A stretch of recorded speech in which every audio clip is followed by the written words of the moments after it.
Hello, Casey from interwebkaiju here. This is a Godzilla vs. Kong energy drink. I haven't tried it yet because, I don't know, I gotta work in the morning. I don't feel like being up all night. This is Daimajin, and I'm gonna be talking about the first movie in the trilogy today.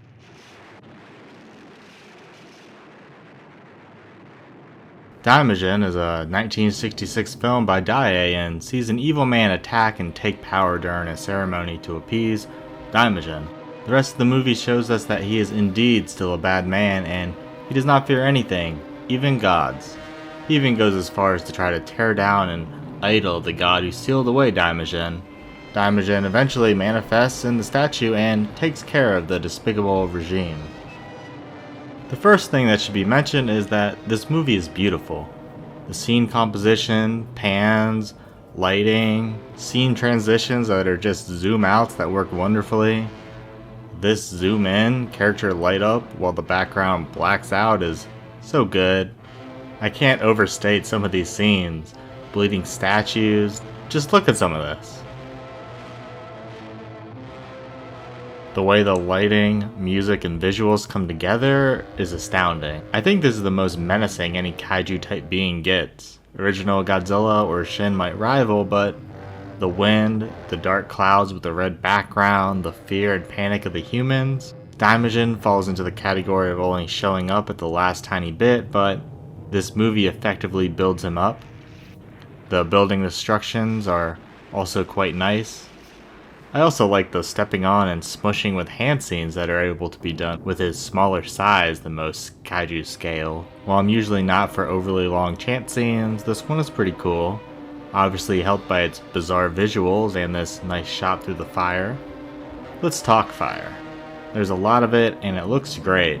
Plus all these people sword fighting are right by it, which should be applauded. This waterfall is beautiful, as is most of the fog. Ghosts! I forgot this scene is in the movie. I like it. Skeleton arm right afterwards is bad though. Music is composed by Akira Ifukube, and while beautiful and works great in the scenes, the main theme at the very least feels very similar to something else, which he does rework pieces for other movies, which has led to some perfected tunes, but the movies involved in that lose some of their identity and uniqueness. The main source of action in the movie are the sword fights, and while sometimes the moves and acting are extremely well done, a lot of it is just kind of lackluster. Further hurt by, especially at the beginning, we don't care about these people or what they're fighting for. Lack of blood for all and every cut, shot, and kill is disappointing. I know I applauded the camera work in general earlier, and all the zoom-ins are perfect and beautiful, but the zoom-outs are a little shaky, as is this shot. This child's English dub is annoying.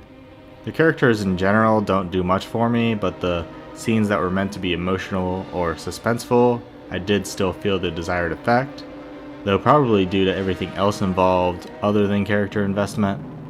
The single arm face transformation isn't as effective as the double arm one that we'd see in later media, and the effect itself isn't wonderful.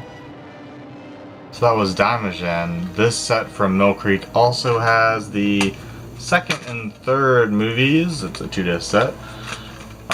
If you like Daimajin, I would say definitely check out the other two movies because they're kind of extremely similar, to be honest, but each of them have like a very epic set piece that sets them apart from the others. And just in general, I would definitely recommend everyone check out at least one of these movies. Thanks for watching.